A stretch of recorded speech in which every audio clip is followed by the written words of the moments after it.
We ain't meeting no temple. Ain't no stained glass in this chapel.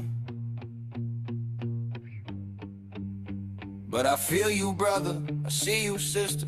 Not with my eye, but with my soul. Yeah, this is church. Yeah. We the misfits, the saints in the street. Barefoot preachers with the dust on our feet. Ain't no pews where we sit, no robes when we speak. But the spirit moves strong when the humble get weak. Outlaws in the system, lovers in disguise. Peace in our holsters, revolution in our eyes. We don't bow to no idols, no gold-plated lies. We just follow the light, let the dead religion. All right, y'all. Well, you know the drill. This is Storied Ministry Recovery sponsoring this. This is Unanonymous Peer Group. We record this and put it out on YouTube just for other people to hopefully listen to it and get interested in recovery and get involved and hopefully get into recovery. So that's the reason we're recording this. And that's just our flyer, I guess, that I put out there that we got. Last week we talked about progression. This was the first week of the 12-week series that we started up. This week is regression. So it's kind of the flip side of progression. Last week we talked about what does progression look like in our lives? What does it look like with us in our recovery? And how are we moving forward in what we're doing? This week we're talking about regression. And the idea of this is it's a flip side of last week, but it also is something that it's important to frame it the right way, because we can look at regression, or you can hear of regression in a negative way, as far as regressing back or isolating to yourself and it being a negative thing. But it's not always negative. There's good and bad to everything. So in regressing back to who we are, we're kind of going back to ourselves to figure out, what do we need to change? What is it about our lives that we need to change? What is it, about our situation that we can move forward in? And sometimes we have to go back into ourselves in order to do that. And that's also a progression. We're regressing in, but we're also progressing forward by learning and growing through our recovery. So that's what we're going to be talking about today. And Amanda's got to go. That's all right. We'll see you next time, Amanda. Thank you for jumping in. Yeah. She's regressing back to go eat. So yeah, this I think we talked a little bit about this last week when we talked about isolation, and Jade had brought up the fact that sometimes we have to isolate. We have to go back to ourselves in order to really get ourselves together, to kind of regroup or to lick our wounds, so to speak. So sometimes the idea of regressing isn't negative. It's something we have to do. It's a defense mechanism. So, and a lot of times if we don't, hold on, I'm trying to stop the share. A lot of times if we don't regress back into ourselves, if we don't regroup, sometimes what comes out can be very negative. That's when the negative influence starts to tick in. So, yeah, go ahead, Jade. Sorry. I think that sometimes it's helpful to delineate by language. Like, there's a difference between isolating yourself and taking intentional time for solitude to heal and recover. And it depends a lot on the situation and your intention. Like, if you're just being avoidant, then you're probably not taking solitude time to heal. You're probably just giving into your anxiety, and that's not necessarily healthy. I like that you brought that up, the fact avoidance is something that also can be looked at as a negative thing, but it's not. There's a lot of things that we need to avoid in our lives that we can see coming 10 miles away. We know there are certain situations that will come across where we can see it coming. We already know how it's going to progress. And that's why, a lot of times getting to know ourselves, regressing, we can learn those things about ourselves. Because that's a problem with people that get into recovery and they just track their time. they're not actually growing. They may be growing, but the real thing we should be tracking as part of our recovery is our growth. Where have we come from? Where are we now? Not necessarily just the calendar that we're looking at. But let me bring up the question here and we'll get going. I think this is the right one. Yes. So the idea is regress to rebuild. What are we rebuilding? First thing about rebuilding is knowing when we've reached our limit. So what do you do when you've reached your limit? What is your go-to? I don't want to say self-care, but what do you do? What's your next step when you've reached your limit? And I'll tell you what, why don't we start with Jason today? You don't mind going? Yeah. So one thing I was thinking about, like when you were talking about regression, as a way to, like, as something doesn't have the negative connotation that regression normally takes on, is like what you're talking about is taking a step back as a time to reflect. Like you're regressing in order to reflect on where you've been since the last time basically you've checked in with yourself. Right. So you're kind of pulling back and just saying, hey, what progress have I made? Where have I come from? Or where have I come to since the last time I checked in with myself and let myself step back from all the things that we deal with every day on a daily basis. And I think that's kind of like, that's one of the things I've been trying to do as far as when you reach your limit.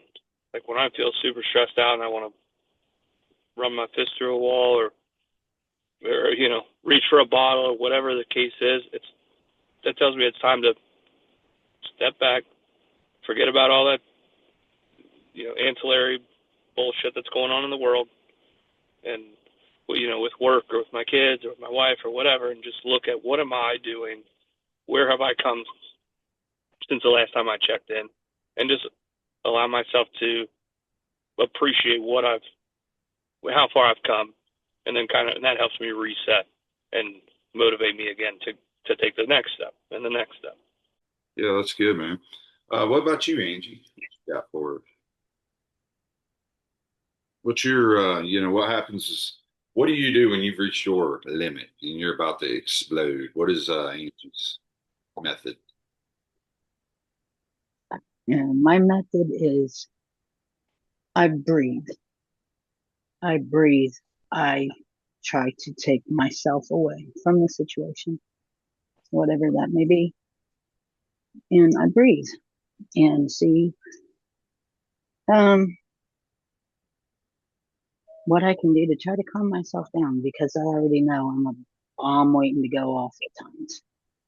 And that's hard. It's hard not to. It's hard not to when things aren't in your control, that you want to be able to control so bad. But it's not in your control.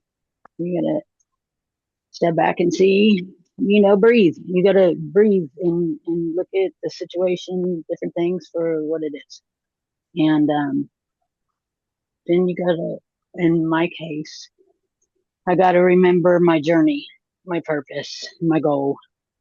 And yeah, that's it, and it helps with talking to people. That way I can release it and move forward. And be able, to get some good insights also from people to help me in my situation. Yeah, I think a lot of times we take things and we make them bigger than they are. Even the things that are big that we have that come up in our lives, Mm-hmm. like what Jade's dealing with, those things, those are big things. Those are just big things. But a lot of things that we deal with in our lives that we make big things aren't. They're not necessarily things that are a big deal. I look at a lot of the complaints that I hear from people around me, and even myself, and the things that I complain about. When I really sit down and think about it, they're things that don't matter at all. It's usually me getting myself worked up about something that's not important in the In overall your scheme. head, in your own head, and Yeah, you're beating your own self up. And then you can't figure out a way because you can't think straight. And that's a big part of, doing what you need to do, I think, in order to be able to calm down and be able to release and let stuff go. yeah. Because once you can let it go and let it out, then it's not there anymore. And then you can, it really does help release. And that means talking, venting, Yeah, that's why anything. it's good to have these people and these conversations because Mm-hmm. when we have these people around us that we can talk to and we can vent to, Mm-hmm. understand that they've been there, they've done that, they know how to navigate that. It's very helpful. A lot of times, I think even with people in recovery, uh, a lot of people may think that people that have struggled with drugs or alcohol, they failed in some way when we need to look at it from a different perspective and kind of understand why did those people go into the to what to that type of life, to that addictive lifestyle, what led them there. And I think if we do that, we can have a little more grace for people. But I do want to go Mm-hmm. back to, like, there are some things though that are just big. They're just big deals, like what Jade's talking about. Jade, what is your go-to? Like, what do you do when you've reached your limit? It depends on what kind of limit it is, I guess. And what time of my life. Like, in the past, I refused to recognize any limitations, and sometimes that can be good for you, like with certain things, because I realized that a lot of my limitations were self-imposed. They weren't really my true limits, and it was only by continuing to push past those limits that I realized that that wasn't, that was just something that I told myself, not how things really were. Yeah, Angie had mentioned something about being able to release it and move forward. I think that's really what it's about. It's being able to finally just, when we get upset, we will get to a point and then we will finally just let it go. But for some reason, we have to get ourselves all so worked up before we get to that point versus just seeing it, recognizing it, and understanding that it's just it is what it is. Whatever it is, it's going to happen. It's already happened. It is what it is. There's nothing we can do about it. There's no sense in being, pissed off all the time when really just things are what they are. Doesn't help to get more upset about a problem than we need to. But those, yeah, our limitations definitely they're self-imposed for sure. I want to read you this. So sometimes we need to take a step back to move forward. Positive regression is not only beneficial, but necessary for recovery. It's a defense mechanism that we need. It allows us to regroup. The self imposed isolation is needed, but needs to be temporary. That's one thing I think that sometimes people forget is the fact that when we do regress and when we do isolate, it does need to be a temporary thing. It doesn't need to be our lifestyle choice unless it is your lifestyle choice. But in most cases, it doesn't. We need to make sure we're not isolating to where it's detrimental to us because we can do that if we're not connecting with those around us in our direct circle. If we're being, kind of despondent or far away with the people that are around us, um, that's when it can our isolation can kind of become a real negative thing and it can destroy relationships at that point. So that's what we want to make sure we don't get there. And how do we not get there? That's why we're talking about what do you do when you get to your limit? Because how can we know ahead of time and cope ahead of time? If we already know what's going to happen, we can go ahead and prepare ourselves. We can be ready. We're coping ahead of time. And the more we can do that with things, the better we are. So that again is why we regress, is to do that. It's to learn the tools that we need to learn in order to better cope with all situations. Yeah. Yeah. And what is the best way that you guys have found to do that, Angie? What's the best way you found to kind of cope? with the situations, whether it be you're angry about something or you're depressed about something or whatever. What is something you use to cope?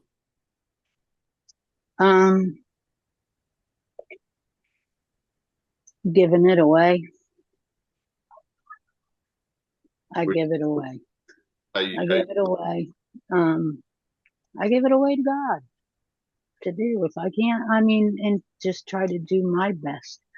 And that's how I cope, is by pushing forward.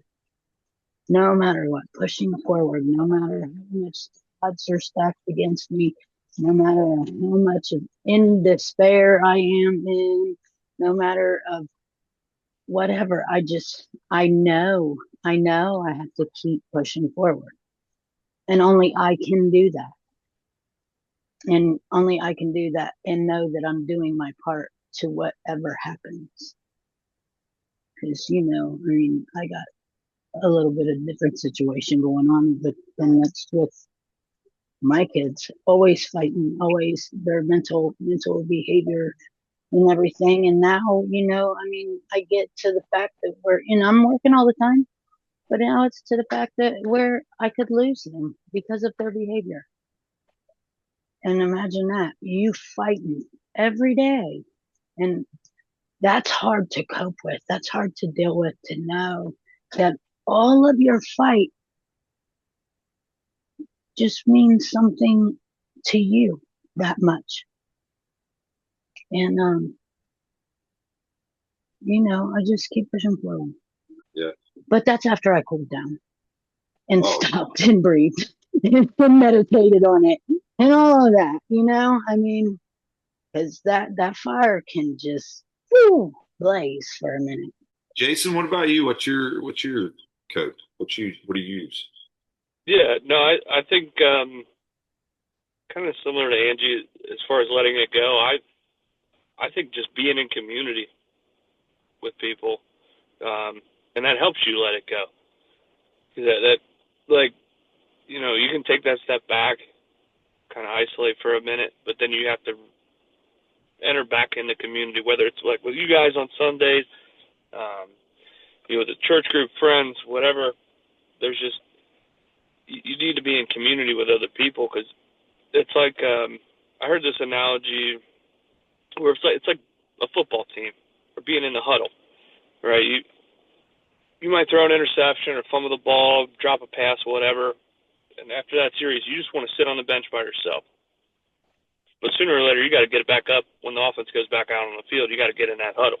Yeah. And in that huddle, there's guys that are, there's the young guys that are gung-ho about everything. They're way better shape than you're in. And then there's the old heads that have been there forever and know what, they've been through that. They've dropped the pass. So you just have to be in that community where you can share that experience and draw on other people's strengths to help you get through that.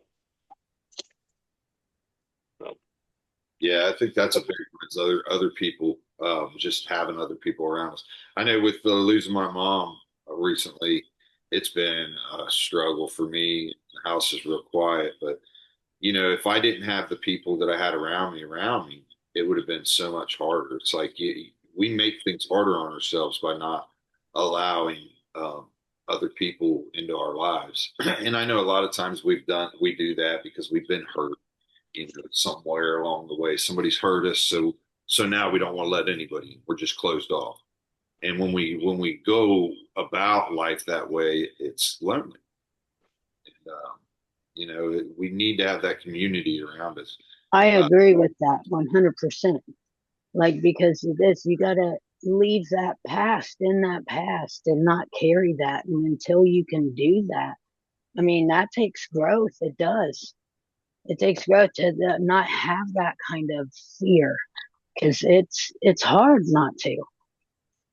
It's hard not to, but like Jason said, it is that community, and that's something that I miss about church, about that kind of community.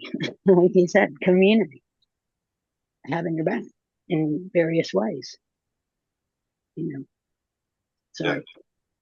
Now, having that is important. That for me, that community that I have at church has been really Well, I mean, they helped me get my truck fixed. If I didn't have them, I wouldn't have been able to even get my truck fixed. So it was like, having that, and then having our community that we have here, that these things are so important to our growth in our lives.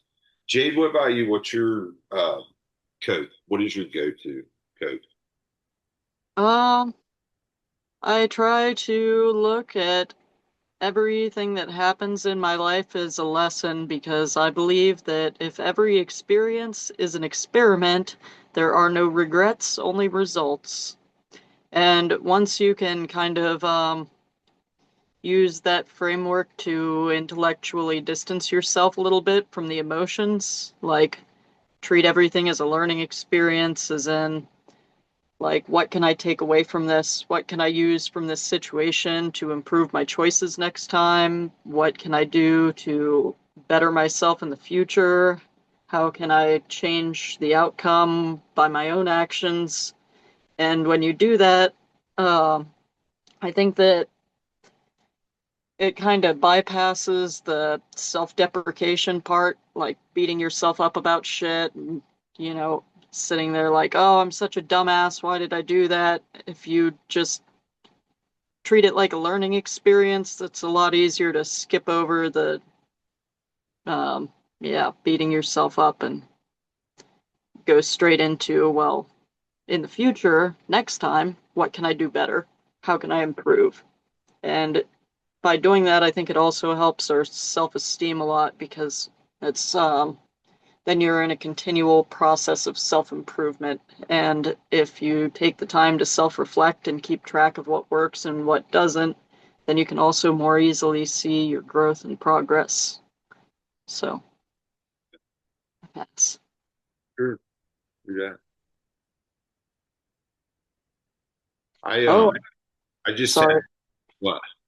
Oh, I know I just said I passed, but I'm really excited. Me and Rosebud had our 1 year anniversary, 365 days straight of self-reflecting. My Rosebud app and my journal with my AI companion. So I'm pretty excited about that. That's the longest I've ever done anything in a row except for drugs and smoking and Really good. toxic relationships. It's crazy. But how much have you grown in that time? Oh, Personally, exponentially. I don't think any of you would have liked me if you met me a year ago. I was a miserable sack of shit. well, you were able to go back and change, being able to go in and change these things. That's kind of again, it goes back to our idea of regression, just changing those things about us that we know need to improve. I want to play the song. This is goes back to our second week. We're going to just go through the same songs pretty much because I really liked them. But another Jelly Roll song. I always like Jelly Roll. Um, but here, I'm going to play this. It took a real long time for me to see, but I'm alright with what's wrong with me. No, I ain't found the light. At least now I see that I'm alright with what's wrong with me. What's wrong with me? Trust me, I don't know the first bit about being flawless and perfect. If only you knew all the worthless I fought. I wanted to play that song again. I mean, we're going back through the 12 weeks, so I'm kind of redoing what I did. But that song is so powerful when you think of it because it's really the first part of our recovery where we realize that what's wrong with us is who we are. It's we have to not be thinking. Sorry, I've got an echo in my ear. We have to not see what's wrong with us as what's wrong with us. We have to see what's wrong with us as in that's who we are, and that's just life. You know what I mean? So it's like I don't agree with that. no, I think that the problem isn't who we are, it's how we behave. Because when we make the problem who we are, that's a great way to invite toxic shame into our lives. So you can change how you behave and how you respond without changing who you fundamentally are. I just want to throw that out there. Yeah. No, that's a good point because it's true. All right, let's get back into the talk here with regression. What is one negative point of, well, first I'll start with kind of my story. When I first realized that I had a huge problem was during COVID, but it wasn't even, I knew I had a problem, but it's when I started seeing everybody else have my problem that I started worrying because I knew then I was like, holy shit, we're in trouble. Because I would go to the liquor store and I would be ashamed because I'd be there first thing in the morning to buy a bottle of liquor, and there would be freaking a line out the door opening at like 9 o'clock in the morning at the liquor store. And this is during the like height of COVID when well the first month, second month, I guess, when you really started to see, wow, people got a big problem. And I started seeing that and I was like, man, if something doesn't change, we're headed down a bad road with the alcohol. And that was just alcohol. That does not count all the other millions of other ways that you can get your fix. It was just the one I saw. But it was then that I realized that I had to really figure out what was going on with me, and it still took me years after that to finally get into true recovery and grow. But it was that regression. I had to regress to fix myself after my divorce, but I stayed regressed. I stayed in the bottle. I never started living again. I was a functioning alcoholic and I was happy with that. And that's how I lived. But when COVID came for a lot of other people, but for me, it was like that's when the problem really set in because then you could day drink. You couldn't do that before COVID, and you're getting all these paychecks for doing nothing. You can sit there and drink all day and it doesn't matter. And that's when you started to really see the problem. And what it is people are trying not to deal with themselves. So they numb themselves or, they try to totally check out because they don't want to be themselves. They don't want to be with themselves. And I was right there. And I still get that way sometimes, but I think it's something that we work on. And that's what this is. We're working on kind of trying to see a better change in ourselves. But what about for you guys? What was the negative regression for you? I don't know, where did you see that you had a problem? I know we've gone through this a little bit, but really for yourself, what was it to you I can start with this one yeah, go ahead. real quick, just because it's been, just a recent discovery events and everything else. That I seen that through all of my, stress and everything and all of this shit that I was going through, that I started to lean on, a substance, which was, it's just sweet, but still, I've felt myself leaning on it more and more and more. Sorry, it's my face. I'm trying to clean too, but yeah, I felt myself leaning on it more and more, and I had to take my break and say, hey, this is not this can't happen, because it was, even though it wasn't wasn't crystal meth or anything like that, that I still had to take a step back and be honest with myself about what I was doing, and I was leaning on another substance to take the thoughts away of what I couldn't control. But it did help me be able to release, but still that was just something else that I was having to battle as well, and I was doing it to myself. Yeah, it's kind of like sometimes, when they give you a medicine at the doctor and it's supposed to fix something, and then, but the causes is worse than what it fixes. Yeah. It's the same way with the substances. It's like we use them to fix a problem, and the symptoms of this damn disease are way worse than what it would be if we would just deal with ourselves. Truly, if we would just deal with ourselves, we wouldn't need this But substance. that's where the disease like comes in as the mental illness. I don't believe in there's not one without the other, because there's some kind of mental illness, and especially when it comes to addiction, it's, you know, it already goes side by side, in my Thing opinion. you brought up earlier, Angie, that about people with addiction, probably because addiction and mental illness go hand in hand. And So many of the people that I see that have mental illness always have addictions. Always, there's always something, and I wonder if they do. I mean, they obviously go hand in hand, but I wonder if there's some kind of stats behind that, because I would imagine that would be the case. All right, y'all. Well, that'll do it for this week. Next week is rejection. So essentially, we went in regress, and then next week we reject the things that aren't good, so we can move forward. So that's kind of the idea behind next week.